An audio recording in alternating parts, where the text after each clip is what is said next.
เปิดคลิปมาก็จะเป็นการแกงเห็ดเพาะเลย ก็คือเดี๋ยวสิมาบอกให้ฟังว่าเป็นหยังคือได้แกงเห็ดเพาะคู่มือแท้ก็คือว่ามันก็มีเหตุผลของมันเลยค่ะก็คือแบบเริ่มต้นเลยก็คือโพสต์ขายอยู่ในกลุ่มที่เจ้าของอยู่ที่เป็นแบบแรงชุมชนที่เจ้าของอยู่นี่ล่ะลองโพสต์ขายเบิงมือแรกสั่งมาแค่โลเดียวก็คือแกงขายโพสต์ขายแค่บ่เกิน30 นาทีเบิดมือสองก็เอามาอีกแค่โลเดียวยามันขายบ่ได้พอโพสต์ขายปุ๊บก็เบิดอีกพอหูแล้วว่ามันเริ่มขายดีก็เริ่มซื้อมาเทอละ2 โล 3 โลแล้วแกงแบบซ้ำๆอยู่แบบเนี้ยเป็นอาทิตย์2 อาทิตย์นะคะก็ยังมีคนสั่งตลอดแล้วก็ขายเบิดคู่มือก็เลยเป็นสาเหตุของการที่ว่าคลิปทุกคลิปหรือว่าโพสต์ทุกโพสต์ช่วงนี้อาจสิมีแต่แกงเห็ดเพาะวิดีโอกับคลิปพากย์เสียงอาจสิบ่ตรงกันในเด้อค่ะพอดีว่าอยากมาเว้าถึง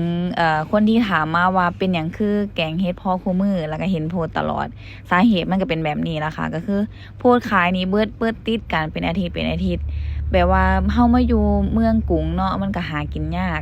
คนที่ว่ามาเฮ็ดงานส่วนมากก็มีแต่คนอีสานคนเหนือก็เจ้าก็สิฮู้จักเฮ็ดเพาะหลายก็คืออยากกินเพราะว่ามัน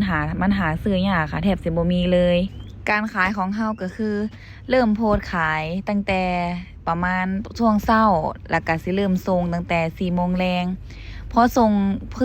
คือเปิดรับออเดอร์แป๊บเดียวก็คือเบิดเลยพอเริ่มมา 4 โมงแลงเฮาแกงเสร็จเฮาก็แพ็คสินค้าจัดส่งบ่เกิน 6 โมงแลงทุกอย่างเฮาก็คือจบและพอสำหรับคนที่ทักมาซื้อภายหลังเฮาก็สิรับเป็นออเดอร์มื้อถัดไปมันจึงเป็นสาเหตุที่เฮ็ดให้เฮาแกงเห็ดเพาะติดต่อกันมาเป็น2 อาทิตย์แล้วค่ะอย่างเช่นมื้อนี้เนาะ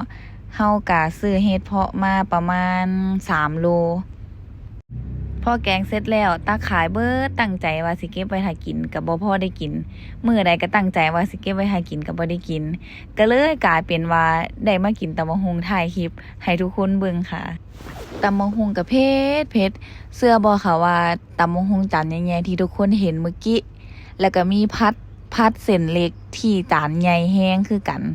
เบิดภายในพริบตาที่เฮากินกันอยู่ตอนนี้ก็คือกินกันอยู่3 คนนะคะกินเบิดบ่เบิดหรือว่าจะเชื่อบ่เชื่อก็ถามเบิ่งถ่ายคลิปได้เด้อว่าเบิดอีหลีบ่หรือว่าแค่เว้าซื่อๆและก็ที่สำคัญเด้อค่ะฝากติดตามในเด้อว่ามื้อแลงเนี่ยจะเฮ็ดอิหยังขายส่วนมากอยู่ร้านก็สิโพสต์ขายเป็นอาหารอีสานอาหารบ้านเฮาจังซี่นะคะเบิ่งเด้อค่ะเศษซากความเสียหายกินกันแค่3 คนเด้นี่ค่ะเทิงเผ็ดเทิงแซ่บเซากินก็บ่ได้ค่ะพอเวลาเซากินแล้วมากินน้ำแห้งเผ็ดแห้งกว่าเก่า